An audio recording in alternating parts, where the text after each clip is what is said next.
सर्वमङ्गलमाङ्गल्ये शिवे सर्वार्थसाधिके शरण्ये त्र्यम्बके देवी नारायणी नमोस्तुते। ॐ ह्रीं दुं दुर्गायै नमः। ಓಂ ಶ್ರೀ ಗುರುಭ್ಯೋ ನಮಃ. ನಮ್ಮ ಯೂಟ್ಯೂಬ್ ವಾಹಿನಿಯ ಸಮಸ್ತ ವೀಕ್ಷಕರಿಗೆ ನಿಮ್ಮ ನೇತ್ರಾವತಿ ಮಾಡುವ ನಮಸ್ಕಾರಗಳು. ಮಾಸ ಭವಿಷ್ಯ ಕಾರ್ಯಕ್ರಮಕ್ಕೆ ನಿಮ್ಮೆಲ್ಲರಿಗೂ ಆತ್ಮೀಯವಾದ ಸ್ವಾಗತ. ವೀಕ್ಷಕರೇ, ಇದೇ ಆಗಸ್ಟ್ ಮೊದಲ ವಾರದಿಂದ ಆನ್ಲೈನ್ ಜ್ಯೋತಿಷ್ಯ ತರಗತಿ ಪ್ರಾರಂಭ ಆಗ್ತಾ ಇದೆ. ಯಾರಿಗೆಲ್ಲ ಜ್ಯೋತಿಷ್ಯ ಕಲಿಯೋದಕ್ಕೆ ಆಸಕ್ತಿ ಇದೆಯೋ ಖಂಡಿತ ಅವರು ಸ್ಕ್ರೀನ್ ಮೇಲೆ ಕಾಣಿಸ್ತಾ ಇರುವಂತಹ ನಂಬರ್ಗೆ ಕರೆ ಮಾಡಬಹುದು ಅಥವಾ ವಾಟ್ಸಪ್ ನಲ್ಲಿ ಮೆಸೇಜ್ ಮಾಡಬಹುದು. ಇನ್ನು ಆಗಸ್ಟ್ ತಿಂಗಳ ಮಾಸ ಭವಿಷ್ಯ ಹೇಗಿದೆ ಅಂತ ನೋಡೋಣ. ಅದಕ್ಕೂ ಮುಂಚೆ ಬಹಳ ಮುಖ್ಯವಾದ ವಿಚಾರ ಏನಪ್ಪಾ ಅಂದ್ರೆ, ವಾರ ಭವಿಷ್ಯವಾಗಲಿ, ಮಾಸ ಭವಿಷ್ಯ ಆಗಲಿ, ವರ್ಷ ಭವಿಷ್ಯವಾಗಲಿ, ಇದು ಗೋಚಾರ ಫಲವಾಗಿರುತ್ತೆ. ಅಂದ್ರೆ ಚಂದ್ರನ ಆಧಾರದ ಮೇಲೆ ಇತರ ಗ್ರಹಗಳು ಹೇಗೆ ಯಾವ ಯಾವ ರಾಶಿಗೆ ಸಂಚಾರವನ್ನ ಮಾಡ್ತಾರೆ ಅದರ ಆಧಾರದ ಮೇಲೆ ಈ ಒಂದು ಗೋಚಾರ ಫಲವನ್ನ ನಿರ್ಣಯ ಮಾಡಲಾಗುತ್ತೆ. ಆದ್ರೆ ಇದೇ ಅಂತಿಮ ಅಲ್ಲ. ಯಾಕಂದ್ರೆ ಇವಾಗ ಗೋಚಾರ ಫಲ ಚೆನ್ನಾಗಿಲ್ಲ ಅಂದ ಕೂಡ್ಲೆ ನಮ್ಗೆ ತೊಂದರೆ ಆಗ್ಬಿಡುತ್ತೆ ಅಂತ ಕೆಲವರು ಅನ್ಕೊಳ್ತಾರೆ. ಇನ್ ಕೆಲವರು ಗೋಚಾರ ಫಲ ತುಂಬಾ ಚೆನ್ನಾಗಿದೆ ಅಂದ್ರೆ ನಾವ್ ಮುಟ್ಟಿದ್ದೆಲ್ಲ ಚಿನ್ನ ಅಂತ ಕೂಡ ಅನ್ಕೋತಾರೆ. ಆದ್ರೆ ಇಲ್ಲಿ ಬಹಳ ಮುಖ್ಯವಾಗಿ ಗಮನಿಸಬೇಕಾಗಿರೋದು, ಜಾತಕದಲ್ಲಿ ನಿಮಗೆ ನಡೀತಾ ಇರುವಂತಹ ದಶ ಭುಕ್ತಿ, ಅವರು ಯಾವ ಅಧಿಪತಿಗಳು ಅನ್ನೋದ್ರ ಮೇಲೆ ಇದು ಫಲವನ್ನ ಸಂಪೂರ್ಣವಾಗಿ ನಿರ್ಣಯ ಮಾಡ್ಬೇಕಾಗತ್ತೆ. ಅಂದ್ರೆ ಗೋಚಾರ ಫಲ ನಿಮ್ಗೆ ಫಲಿಸೋದೇ ಇಲ್ಲ ಅಂತಲ್ಲ, ಗೋಚಾರ ಫಲ ನಿಮ್ಗೆ ಎಷ್ಟು ಪರ್ಸೆಂಟ್ ರಿಸಲ್ಟ್ ಅನ್ನ ಕೊಡುತ್ತೋ ಅಷ್ಟೇ ಪರ್ಸೆಂಟ್ ರಿಸಲ್ಟ್ ಅನ್ನ ನಿಮ್ಮ ದಶಾ ಭುಕ್ತಿ ಮತ್ತು ನಿಮ್ಮ ಜಾತಕ ರಿಸಲ್ಟ್ ಕೊಡುತ್ತೆ. ಹಾಗಾಗಿ ಕೆಲವೊಂದು ಸಂದರ್ಭಗಳಲ್ಲಿ ಏನಾಗುತ್ತೆ, ಗೋಚಾರ ಫಲದಲ್ಲಿ ಶುಭ ಫಲ ಇದ್ರೂ ಕೂಡ ನಿಮ್ಗೆ ಯಾವುದೇ ರೀತಿಯ ಶುಭ ಫಲ ಆಗ್ತಾ ಇಲ್ಲ ಅಂತ ಬಂದಾಗ ನಿಮ್ಮ ಜನ್ಮ ಜಾತಕವನ್ನ ಒಮ್ಮೆ ಪರಿಶೀಲನೆ ಮಾಡಿಸ್ಕೊಳ್ಳಿ. ಯಾಕಂದ್ರೆ ನಿಮ್ಗೆ ಯಾವ ಗ್ರಹದ ದಶೆ ನಡೀತಾ ಇದೆ, ಯಾವ ಗ್ರಹದ ಭುಕ್ತಿ ನಡೀತಾ ಇದೆ ಅದ್ರ ಮೇಲೂ ಕೂಡ ನೋಡಿ. ಕೆಲವೊಂದು ಸಂದರ್ಭದಲ್ಲಿ ದುಸ್ಥಾನಾಧಿಪತಿಗಳ ದಶೆ, ಬಾಧಕಾಧಿಪತಿಗಳ ಭುಕ್ತಿ ನಡೆಯುವಂತಹ ಸಂದರ್ಭದಲ್ಲಿ ಗುರುಬಲ ಇದ್ರೂ ಕೂಡ, ಗೋಚಾರ ಫಲ ಚೆನ್ನಾಗಿದ್ರು ಕೂಡ ಶುಭ ಫಲಗಳು ಸಿಗೋದಿಲ್ಲ. ಆಗ ಪರ್ಟಿಕ್ಯುಲರ್ ಆಗಿ ಆ ಗ್ರಹಗಳಿಗೆ ಪರಿಹಾರವನ್ನ ಮಾಡ್ಬೇಕಾಗತ್ತೆ.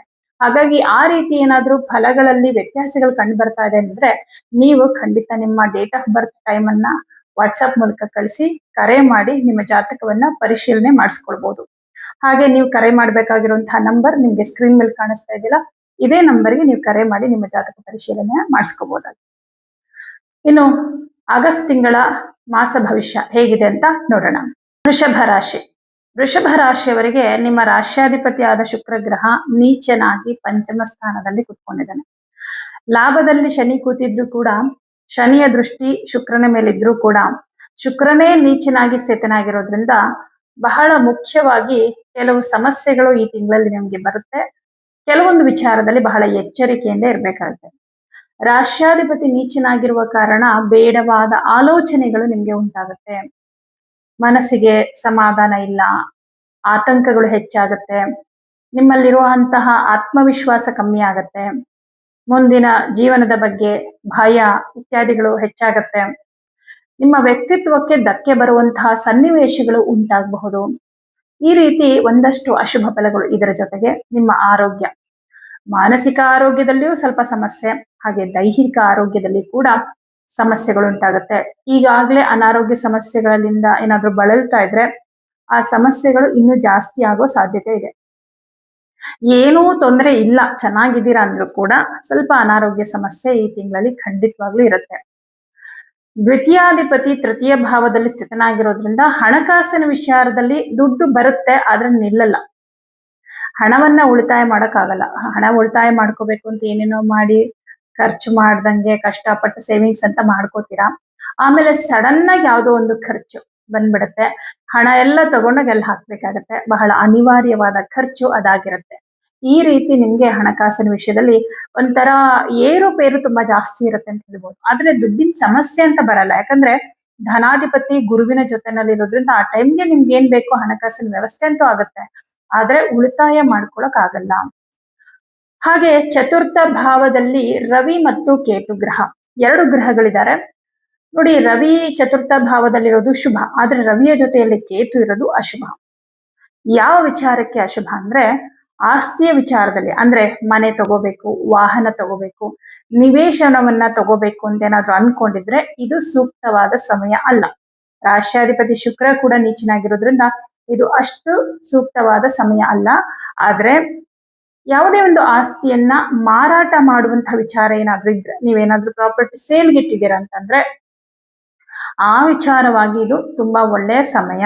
ಅಂದ್ರೆ ಕೇತು ಅಂತಂದ್ರೆ ಕಳ್ಕೊಳ್ಳುವಂಥದ್ದು, ಆಸ್ತಿಯನ್ನ ಕಳೆದುಕೊಳ್ಳುವಂಥದ್ದನ್ನ ತೋರಿಸ್ತಾನೆ. ಈಗ ನೀವು ಅದನ್ನ ಮಾರಾಟ ಮಾಡಿದ್ರೆ ಇನ್ ಸ್ವಲ್ಪ ದಿನಗಳಲ್ಲಿ ನಿಮ್ಗೆ ಅದರಿಂದ ಹಣ ಬರುತ್ತೆ, ಅದು ಪರವಾಗಿಲ್ಲ. ಆದ್ರೆ ತಗೊಳ್ಳೋಂತ ವಿಚಾರ ಅಂತ ಬಂದಾಗ ತುಂಬಾನೇ ವಿಘ್ನಗಳು ಬರುತ್ತೆ. ಈ ತಿಂಗಳಲ್ಲಿ ನೀವೇನಾದ್ರೂ ಪ್ರಾಪರ್ಟಿ ತಗೋಬೇಕಂತ ಹೋದ್ರೆ ಬರೀ ವಿಘ್ನಗಳು ಬರುತ್ತೆ. ಹಾಗಾಗಿ ನೀವು ನೋಡಿ ತಗೋಬೇಕು ಅಂತ ಡಿಸೈಡ್ ಮಾಡಿದ್ರೆ ನೀವು ನೋಡಿ, ಆದ್ರೆ ತಗೊಳ್ಳೋದಕ್ಕೆ ಇದು ಸೂಕ್ತವಾದ ಸಮಯ ಅಲ್ಲ. ಇನ್ನು ನಿಮ್ಗೆ ಚತುರ್ಥ ಭಾವಾಧಿಪತಿ ಸೂರ್ಯನೊಟ್ಟಿಗೆ ಕೇತು ಗ್ರಹ ಇರೋದ್ರಿಂದ ಮಾತಾ ಪಿತೃರ ವಿಚಾರದಲ್ಲಿ ಒಂದಿಷ್ಟು ಬೇಸರಗಳು. ನೋಡಿ, ಮಾತೃಸ್ಥಾನದಲ್ಲಿ ಸೂರ್ಯ, ಮಾತೃಸ್ಥಾನಾಧಿಪತಿ ಸೂರ್ಯನ ಜೊತೆ ಕೇತು ಜೊತೆಗೆ ಸೂರ್ಯ ಪಿತೃಕಾರಕ. ಹಾಗಾಗಿ ಕೇತು ಜೊತೆ ಇರೋದ್ರಿಂದ ನಿಮ್ಮ ಮಾತಾ ಪಿತೃಗಳ ಆರೋಗ್ಯದಲ್ಲಿ ಏನೋ ವ್ಯತ್ಯಾಸಗಳಾಗುವಂಥದ್ದು ಇಂಥದ್ದೇನೋ ಕಂಡು ಬರ್ತಾ ಇದೆ. ಪಂಚಮದಲ್ಲಿ ಶುಕ್ರ ಇರೋದ್ರಿಂದ ವಿದ್ಯಾಭ್ಯಾಸದಲ್ಲಿ ಸ್ವಲ್ಪ ಆಸಕ್ತಿ ಕಮ್ಮಿ ಆಗಬಹುದು. ಒಂದು, ನಿಮ್ಗೆ ಮನಸ್ಥಿತಿ ಚೆನ್ನಾಗಿಲ್ದೇ ಇರೋದ್ರಿಂದ ಓದೋದ್ರ ಕಡೆ ಗಮನ ಕೊಡಕ್ಕಾಗದೇ ಇರುವಂಥದ್ದು, ಅಥವಾ ನಿಮ್ಗೆ ಆರೋಗ್ಯದಲ್ಲಿ ತೊಂದರೆಗಳಾಗೋದ್ರಿಂದ ನಿಮ್ಗೆ ಓದ್ಕೊಳ್ಳೋದಕ್ಕೆ ಅನುಕೂಲಗಳಾಗದೇ ಇರುವಂಥದ್ದು. ಈ ತರದಲ್ಲಿ ಇವೆರಡರಲ್ಲಿ ಯಾವುದೋ ಒಂದು ರೀತಿಯ ಸಮಸ್ಯೆ ಉಂಟಾಗಬಹುದು. ಪರಿಹಾರಗಳನ್ನು ಕೂಡ ಕೊನೆಯಲ್ಲಿ ಹೇಳ್ತೀನಿ ನಾನು. ಇನ್ನು ಉದ್ಯೋಗ ಅಂತ ಬಂದಾಗ ನಿಮ್ಮ ರಾಷ್ಟ್ರಾಧಿಪತಿ ಶುಕ್ರನೇ ನೀಚನಾಗಿರೋದ್ರಿಂದ ಸ್ವಂತ ಉದ್ಯೋಗವನ್ನ ಮಾಡ್ತಕ್ಕಂಥವ್ರಿಗೆ ಅಷ್ಟು ಶುಭದಾಯಕವಾದ ಸಮಯ ಅಲ್ಲ ಇದು. ಯಾಕಂದ್ರೆ ನೀವ್ ಏನೇನೆಲ್ಲ ಒಂದು ಯೋಜನೆಗಳನ್ನ ರೂಪಿಸ್ಕೊಂಡಿರ್ತೀರಾ ಕಾರ್ಯರೂಪಕ್ಕೆ ತರಬೇಕು ಅಂತ, ಆ ಯೋಜನೆಗಳಲ್ಲಿ ನಿಮ್ಗೆ 50% ಕೂಡ ನೀವು ಕಾರ್ಯರೂಪಕ್ಕೆ ತರಕ್ಕಾಗಲ್ಲ. ಯಾಕಂದ್ರೆ 108 ಅಡಚಣೆಗಳು, ವಿಘ್ನಗಳು ಒಂದೇ ಸಮ ಬರ್ತಾ ಇರತ್ತೆ. ಹಾಗಾಗಿ ನಿಮ್ಗೆ ಯಾವುದೇ ಕೆಲಸನೂ ಪರಿಪೂರ್ಣವಾಗಿ ಮಾಡೋಕ್ಕಾಗಲ್ಲ. ಅವಾಗ ಅದರಿಂದ ನೀವು ರಿಸಲ್ಟ್ ಕೂಡ ಎಕ್ಸ್ಪೆಕ್ಟ್ ಮಾಡಕ್ ಆಗಲ್ಲ. ಹಾಗಾಗಿ ಸ್ವಂತ ಉದ್ಯೋಗವನ್ನ ಮಾಡುವಂತವ್ರಿಗೆ ಅಷ್ಟು ಚೆನ್ನಾಗಿಲ್ಲ.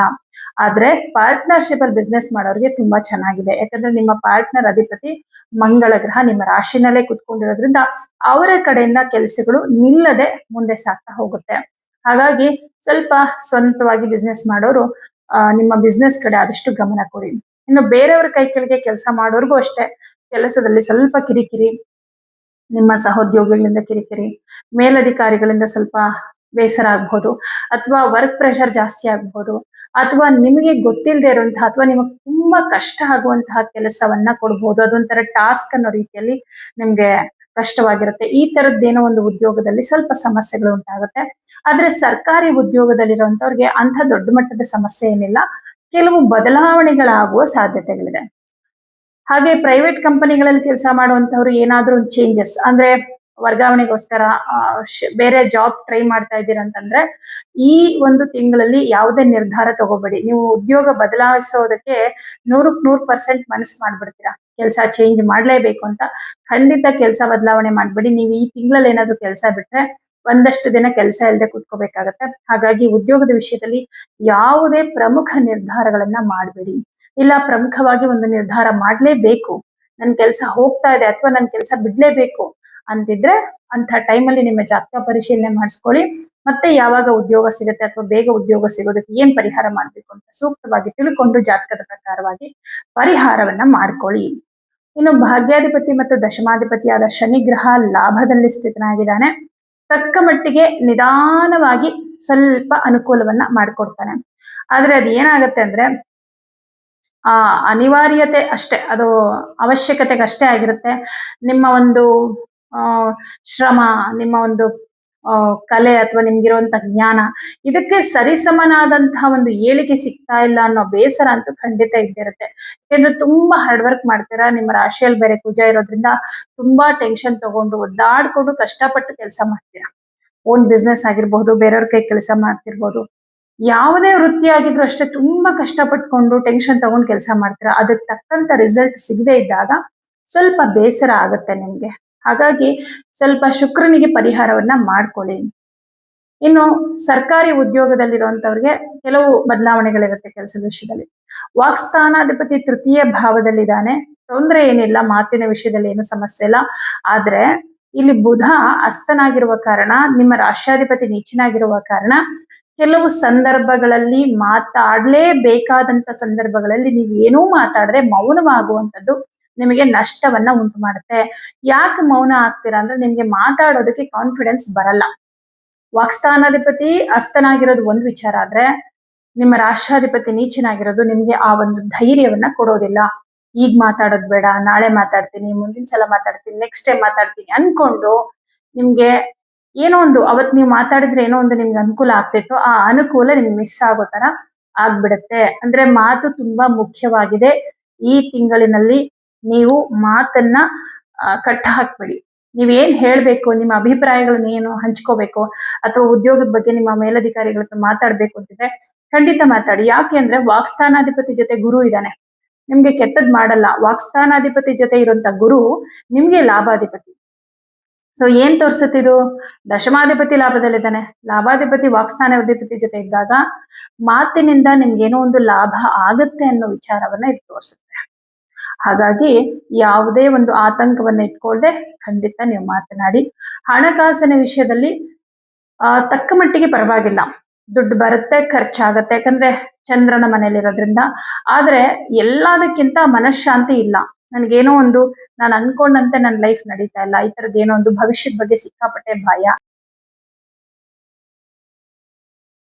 17ನೇ ತಾರೀಕು ನಂತರ ಸ್ವಲ್ಪ ಪರವಾಗಿಲ್ಲ, ಅಲ್ಲಿವರೆಗೂ ಸ್ವಲ್ಪ ಕಿರಿಕಿರಿ ಇದ್ದೇ ಇರುತ್ತೆ. ಇನ್ನು ಪಂಚಮಾಧಿಪತಿ ಸಪ್ತಮದಲ್ಲಿದ್ದಾನೆ, ಅಂದ್ರೆ ಪಂಚಮಾಧಿಪತಿಯ ದೃಷ್ಟಿ ಇದೆ. ಹಾಗಾಗಿ ವಿದ್ಯಾರ್ಥಿಗಳಿಗೆ ಏನು ಅಂತಹ ದೊಡ್ಡ ಮಟ್ಟದ ಸಮಸ್ಯೆಗಳಿಲ್ಲ, ವಿದ್ಯಾರ್ಥಿಗಳಿಗೆ ಪರವಾಗಿಲ್ಲ. ಅದೇ ಸ್ವಲ್ಪ ಓದೋ ವಿಷಯದಲ್ಲಿ ಒಂಚೂರು ಸೋಮಾರಿತನ ಅದೆಲ್ಲ ಬರುತ್ತೆ, ಬಟ್ ಓದೋ ವಿಚಾರದಲ್ಲಿ ಯಾವುದೇ ತೊಂದರೆಗಳಂತೇನು ನಿಮ್ಗೆ ಬರೋದಿಲ್ಲ. ಪ್ರಮುಖವಾಗಿ ಈ ತಿಂಗಳಲ್ಲಿ ನೀವು ಮಾಡ್ಬೇಕಾಗಿರೋ ಪರಿಹಾರಗಳ ಏನಂದ್ರೆ, ತಪ್ಪದೆ ಪ್ರತಿ ಶನಿವಾರ ಕಪ್ಪು ಎಳ್ಳು ಮತ್ತು ಹೆಸರು ಕಾಳು ಮತ್ತು ಒಣ ಅವರೆಕಾಳು, ಈ 3 ಧಾನ್ಯಗಳನ್ನ ಯಾವ್ದಾದ್ರು ದೇವಸ್ಥಾನಕ್ಕೆ ಕೊಡ್ಬೇಕು. ಹಾಗೆ ಪ್ರತಿ ಭಾನುವಾರ ಗೋಧಿ ದಾನ, ಪ್ರತಿನಿತ್ಯ ಬೆಳಗ್ಗೆ ಆದಿತ್ಯ ಹೃದಯ ಮಂತ್ರ ಪಠಣ ಮಾಡ್ಬೇಕು. ಹಾಗೆ ಗುರುಪಾದುಕ ಮಂತ್ರವನ್ನ ಹೇಳ್ಕೊಳ್ಳಿ. ಇದರಿಂದ ಗುರು ನಿಮ್ಗೆ ಹೆಚ್ಚು ಶುಭ ಫಲವನ್ನ ಕೊಡ್ತಾನೆ. ನಿಮ್ಮ ಒಂದು ಮೈಂಡ್ ತುಂಬಾ ಸ್ಟ್ರಾಂಗ್ ಆಗೋ ತರ ಆಗುತ್ತೆ. ಮತ್ತೆ ಈ ಹೆಸರು ಕಾಳು ಅವರೆಕಾಳು ಇದನ್ನೆಲ್ಲ ಕೊಡೋದ್ರಿಂದ ಉದ್ಯೋಗದಲ್ಲಿ ಏನು ತೊಂದರೆಗಳಾಗದಿರೋ ಹಾಗೆ, ಅಂದ್ರೆ ಒಂದಷ್ಟು ಅಶುಭ ಫಲಗಳು ಕಮ್ಮಿ ಆಗುತ್ತೆ. ಅಕಸ್ಮಾತ್ ಕೆಲಸದಲ್ಲಿ ಕಿರಿಕಿರಿ ಇತ್ತು ಅಂದ್ರೆ ಅದು ಕಮ್ಮಿ ಆಗುತ್ತೆ. ಕೆಲಸ ಹೊರಟೋದ್ರು ಕೂಡ ತಕ್ಷಣ ಬೇರೆ ಏನಾದ್ರು ಕೆಲಸ ಸಿಗ್ಬಹುದು. ಈ ತರ ಒಂದಿಷ್ಟು ಶುಭ ಫಲಗಳು, ಅಂದ್ರೆ ಅಶುಭ ಫಲಗಳನ್ನ ಕಮ್ಮಿ ಮಾಡೋದಕ್ಕೋಸ್ಕರ ಪರಿಹಾರಗಳನ್ನ ಹೇಳಿದೀನಿ. ಆ ಒಂದು ಪರಿಹಾರಗಳನ್ನ ಖಂಡಿತ ಮಾಡ್ಕೊಳ್ಳಿ. ಮತ್ತೆ ಹಣಕಾಸಿನ ವಿಚಾರ ಅಂತ ಬಂದಾಗ ಆದಷ್ಟು ಉಳಿತಾಯ ಮಾಡ್ಕೊಳ್ಳೋದ್ರ ಕಡೆ ಗಮನ ಕೊಡಿ, ದುಂದು ವೆಚ್ಚ ಮಾಡ್ಬೇಡಿ. ಯಾಕಂದ್ರೆ ಸದ್ಯಕ್ಕೆ ಗುರುಬಲ ಇಲ್ಲದೆ ಇರೋದ್ರಿಂದ ನಿಮ್ಗೆ ಹಣ ಬರುವಿಕೆ ಸ್ವಲ್ಪ ಕಮ್ಮಿ ಆಗುತ್ತೆ. ಇರೋ ಹಣನ ಅಥವಾ ಬಂದಿರೋ ಹಣನ ಉಳಿತಾಯ ಮಾಡ್ಕೊಳ್ಳೋದು ತುಂಬಾ ಇಂಪಾರ್ಟೆಂಟ್ ಆಗಿರುತ್ತೆ. ಹಾಗಾಗಿ ಲಾಭಾಧಿಪತಿ ಕೂಡ ನೀಚನಾಗಿರ್ತಾನಲ್ವಾ, ಲಾಭ ಕೂಡ ನೀವು ಎಕ್ಸ್ಪೆಕ್ಟ್ ಮಾಡಿದಷ್ಟು ಬರೋದಿಲ್ಲ ಬಿಸ್ನೆಸ್ ಅಲ್ಲಿ ಕೂಡ. ಹಾಗಾಗಿ ಸ್ವಲ್ಪ ಈ ಎಲ್ಲಾ ವಿಚಾರದಲ್ಲಿ ಕೂಡ ಬಹಳ ಕೇರ್ಫುಲ್ ಆಗಿರ್ಬೇಕು. ಇನ್ನು ಕುಟುಂಬ ಅಂತ ಬಂದಾಗ ಸಮಾಧಾನವಾಗಿರೋದು ತುಂಬಾ ಒಳ್ಳೇದು. ಯಾವ್ದಾದ್ರು ನಾಮ ಜಪಗಳನ್ನ ಪಾರಾಯಣಗಳನ್ನ ಮಾಡುವಂಥದ್ದು ಅಥವಾ ಕೇಳಿಸ್ಕೊಳ್ಳುವಂಥದ್ದು ಇದನ್ನೆಲ್ಲ ಮಾಡ್ಕೊಳ್ಳಿ, ಒಳ್ಳೇದಾಗತ್ತೆ. ಎಲ್ರಿಗೂ ಶುಭವಾಗಲಿ.